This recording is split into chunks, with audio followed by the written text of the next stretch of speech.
नमस्ते। आज हम एक ऐसी जगह की बात करने वाले हैं जो हम सबको लगता है कि हम उसे अच्छी तरह जानते हैं, लेकिन क्या सच में ऐसा है? मेरा मतलब है पुस्तकालय। आइए आज इसकी दुनिया में जरा और अंदर तक झांकते हैं। अच्छा, जैसे ही कोई कहता है पुस्तकालय, दिमाग में पहली तस्वीर क्या बनती है? शायद ढेर सारी किताबें, अलमारियों में जमी हुई धूल और एकदम खामोशी, है ना? पर जरा सोचिए, क्या बस इतना ही है या फिर ये कहानी का सिर्फ एक छोटा सा हिस्सा है? असल में देखा जाए तो एक पुस्तकालय सिर्फ किताबों से भरी एक बिल्डिंग नहीं है। ये समाज के लिए एक बहुत ही कह सकते हैं जरूरी संस्था है। इसका असली काम है एक ऐसा माहौल बनाना, एक ऐसा समाज बनाना जहां हर किसी को बिना किसी भेदभाव के जानकारी मिल सके और वो आगे बढ़ सके। तो चलिए पुस्तकालय की इसी बड़ी भूमिका का जो पहला और सबसे अहम पिलर है उसे समझते हैं, और वो है सीखने सिखाने की बुनियाद। और देखिए, मजे की बात यह है कि पुस्तकालय सीखने के दोनों ही रास्तों पर हमारा साथी बनता है।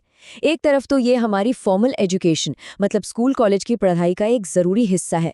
उसके बिना तो हम मॉडर्न एजुकेशन की कल्पना भी नहीं कर सकते।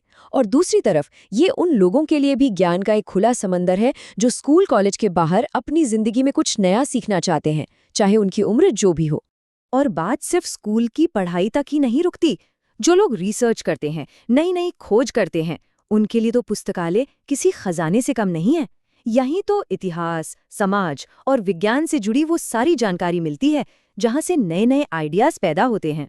अच्छा, अब आते हैं दूसरे अहम पहलू पर, वो ये कि कैसे एक पुस्तकालय किसी भी समाज की संस्कृति की, कह सकते हैं, धड़कन होता है। देखिए, पुस्तकालय सिर्फ आज की जरूरतों को पूरा नहीं करते। उनका एक बहुत बड़ा काम है हमारी संस्कृति और हमारे इतिहास को संभाल कर रखना। वो हमारी विरासत को आने वाली पीढ़ियों के लिए बचाते हैं, ताकि वो भी जाने कि हम कहाँ से आए हैं और उससे प्रेरणा ले सकें।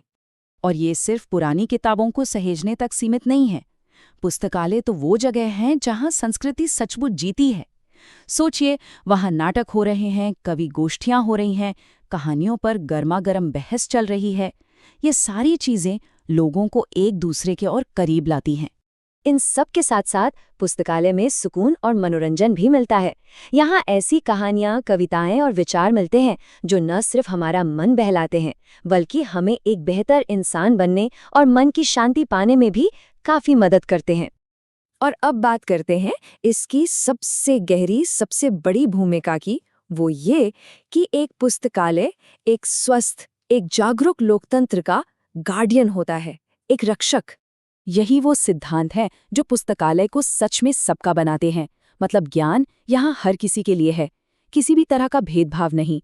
जानकारी बिना किसी पक्षपात के सब तक पहुंचाई जाती है, चाहे कोई किसी भी धर्म का हो, किसी भी लिंग का हो या किसी भी वर्ग से आता हो। इसीलिए ये कहा जाता है कि पुस्तकालय सिर्फ एक सूचना केंद्र नहीं, बल्कि लोकतांत्रिक मूल्यों का प्रस्तावक है। और ये बात 100% सही है।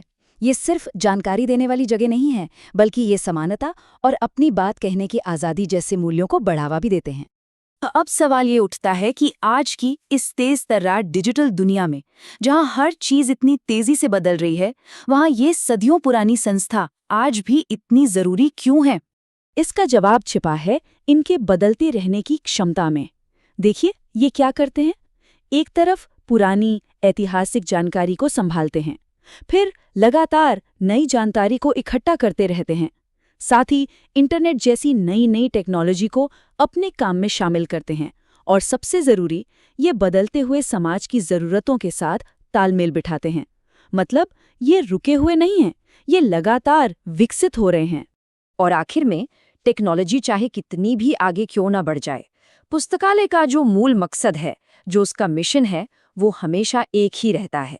समाज के हर एक सदस्य की बिना किसी भेदभाव, बिना किसी पक्षपात की सेवा करना। तो हम इस चर्चा को यहीं एक सवाल के साथ छोड़ते हैं। जैसे जैसे हमारी दुनिया और हमारा समाज बदल रहा है, हमारे आने वाले कल को, हमारे भविष्य को आखिर किस तरह के पुस्तकालयों की जरूरत होगी? ये एक ऐसा सवाल है जिस पर हम सबको मिलकर सोचना चाहिए।